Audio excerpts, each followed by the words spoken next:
আসসালামু আলাইকুম। আশা করি আপনারা সবাই ভালো আছেন। আলহামদুলিল্লাহ আমি অনেক ভালো আছি। দেখেন আমি কোথা থেকে কথা বলছি। আমি বিকেলবেলা আসি মূলত এই প্রকৃতির সাথে মিশে যাওয়ার জন্য। প্রকৃতির সাথে মিশে যাওয়াটা আসলে খুবই আনন্দের, খুবই ভালো লাগার একটা মুহূর্ত আমি এখন পার করছি। আপনারা চাইলে কিন্তু এভাবে ওই প্রকৃতির সাথে মিশে যেতে পারেন। দেখেন কত সুন্দর একটা জায়গায় আমি কিন্তু বসে আছি। আর এই জায়গাটা কিন্তু আপনাদের সবার আশপাশে কিন্তু আছে। আপনারা একটু খুঁজবেন, একটু খুঁজে চেষ্টা করবেন। আমাদের আশপাশে কিন্তু অনেক ভালো ভালো জায়গা আছে, অনেক ভালো লাগার মতো প্রকৃতি আছে, যেখানে আমরা যাই না, আমরা খুঁজে পাই না। আসলে দেখেন আমি এই যে আসছি বিকেলবেলায় প্রকৃতির সাথে আমি মিশে গেছি, এতটা এতটা ভালো লাগছে যেটা কখনো এই ভালো লাগাটা কিন্তু কাউকে বোঝানো যায় না, বলে বোঝানো যায় না।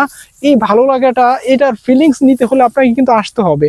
আর এসে আমাকে আমার মতো এইভাবে এই প্রকৃতির সাথে মিশে যেতে হবে। দেখেন আমি যেভাবে প্রকৃতির সাথে মিশে যাচ্ছি, এভাবে আপনাকে কিন্তু প্রকৃতির সাথে মিশে যেতে হবে। আমি কিন্তু এখন এই প্রকৃতির সাথে মিশে গেছি। এখন এই প্রকৃতি কিন্তু আমাকে আনন্দ দিচ্ছে, এই প্রকৃতি কিন্তু আমাকে সঙ্গ দিচ্ছে।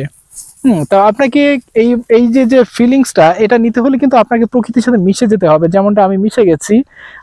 তো আপনারা চাইলে কিন্তু এভাবে মিশে যেতে পারেন।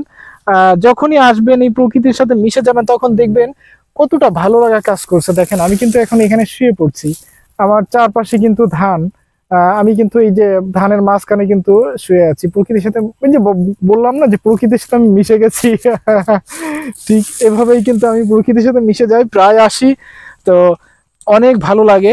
আর আমার সামনে কিন্তু এখন সূর্যটা প্রায় ডুবে যায় যায় যায় যায়। একটা অনেক কি যে সুন্দর একটা দৃশ্য। এই দৃশ্যটা কিন্তু আপনাদেরকে বলে আমি বুঝাইতে পারবো না। আপনারা নিজেরা আসবেন, এই ক্ষেতের পাশে আসবেন, এই প্রকৃতির সাথে মিশে যাবেন, দেখবেন আপনাদের কত ভালো লাগা কাজ করছে। যেমনটা কিন্তু আমার এখন ভালো লাগতেছে, খুব ভালো লাগতেছে। যদিও কিছুক্ষণ পরে ইফতারের সময় হয়ে যাচ্ছে, আমি ইফতারের জন্য প্রস্তুতি নিব, কিছুক্ষণ পরে আমি চলে যাব। তো তার আগে আপনাদেরকে আমি একটা স্পেশাল মেসেজ দিয়ে যেতে চাই। এই প্রকৃতি কিন্তু আমাদের সাথে মিশে যাওয়ার জন্য সবসময় কিন্তু হাতছানি দিয়ে আমাদেরকে ডাকে, আমরা কিন্তু তার ডাকে সাড়া দেই না। তো আপনারা তাদের প্রকৃতির ডাকে সাড়া দিবেন, দেখবেন প্রকৃতি কিন্তু আপনাকে অনেক সুখ শান্তি, মানে অফুরন্ত ভালোবাসা দিয়ে যাবে প্রকৃতি। আর এই প্রকৃতির সাথে মিশে আছি আমি, যার কারণে আমি কিন্তু এখন রোজা রেখে ক্লান্ত, তারপরেও কিন্তু আমি এখন খুব ভালো একটা মুহূর্ত আমি কাটাচ্ছি, যেটা আপনারা এখন দেখতে পাচ্ছেন। আর এই যে ধান দেখতে পাচ্ছেন, এই ধানের উপর দিয়ে কিন্তু শিশির পড়ছে, শিশির পড়তেছে। যেহেতু এখন বিকাল সন্ধ্যা, একদম বিকাল গড়িয়ে সন্ধ্যা আসে আসে, কিছুক্ষণের ভিতরে সূর্য ডুবে যাবে। আর তার আগেই কিন্তু এই যে তুষার, এই যে শিশির পড়া শুরু হয়েছে।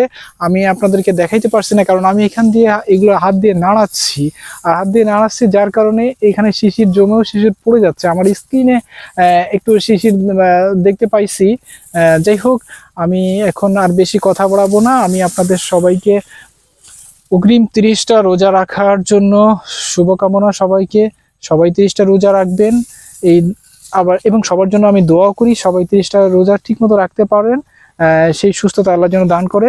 আমিন। আমি এখন বিদায় নিচ্ছি। আসসালামু আলাইকুম।